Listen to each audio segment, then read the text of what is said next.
लोकसभा चुनाव को लेकर के तमाम राजनीतिक दल तैयारियों में जुट चुका है। ऐसे में झारखंड में बीजेपी भी मजबूती के साथ चुनाव को लेकर के तैयारियों में जुटा है। आज प्रदेश कार्यालय में ओबीसी मोर्चा की बैठक हुई है। झारखंड में बीजेपी ने इस बार अपनी रणनीति बदली है। 14 में से 5 सीटों पर ओबीसी समाज के लोगों को उम्मीदवार बनाया। हमारे साथ प्रदेश अध्यक्ष मौजूद हैं ओबीसी मोर्चा के। क्या लगता है इस बार कमल खिल जाएगा पूरे देश भर में भारतीय जनता पार्टी का जो नारा है, अब की बार 400 पार, फिर एक बार मोदी सरकार, यह नारा बुलंद होगा। झारखंड में 14 के 14 सीट एनडीए के खाते में जाएगा और भारतीय जनता पार्टी ओबीसी मोर्चा के कार्यकर्ता पूरे बुलंदी के साथ, पूरे सक्रियता के साथ, मजबूती के साथ इस लोकसभा चुनाव में अपनी महती भूमिका निभाएगा। पूरा भरोसा ओबीसी समाज पर ही और ओबीसी मोर्चा पर ही जताया है बीजेपी ने। सबसे ज़्यादा 5 उम्मीदवार ओबीसी समाज से बनाया है। 5 नहीं 7। 5 अभी तक जो नाम है 5 ही है ना? 5 नहीं 7। कौन 7 कौन कैसे हो? पहले 4 था, 2 बढ़ा बीजेपी का, 1 एनडीए का।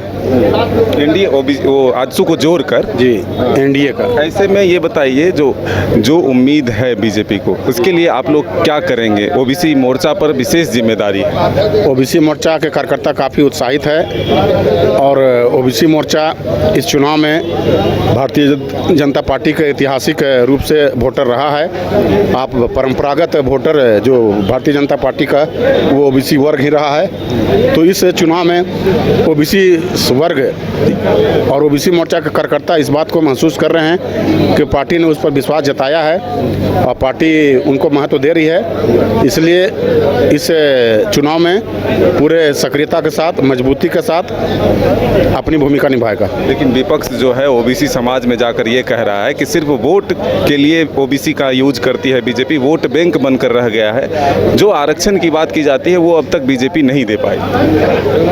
विपक्ष जो विषय बताता है उसको ये बताना चाहिए कि आज़ादी के बाद लोकसभा में जितने भी सांसद बनते थे, ओबीसी वर्ग के सांसदों को सबसे ज़्यादा कैबिनेट में दर्जा देने में 70 वर्ष क्यों लगे?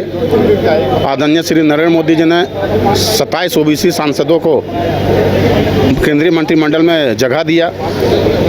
विपक्ष इस बात को बताए कि इसके पहले नीट में, केंद्रीय विद्यालय में, सैनिक स्कूल में और नवोदय विद्यालय के प्रवेश परीक्षाओं में समेत नीट की प्रवेश परीक्षा में ओबीसी को 27% आरक्षण क्यों नहीं मिला, जबकि इसको श्री नरेंद्र मोदी जी ने इसको लागू किया। पहले जो पिछड़ा वर्ग आयोग जो था, उस आयोग को शक्तिहीन कहा जाता था, शक्ति विहीन जो है। अब पिछड़ा वर्ग आयोग को 2018 में संवैधानिक दर्जा दिया गया। अब सिविल कोड के तहत उसको सम्मान देने का अधिकार प्राप्त है कि अगर पिछड़ा समाज के किसी व्यक्ति के साथ, किसी वर्ग के साथ अगर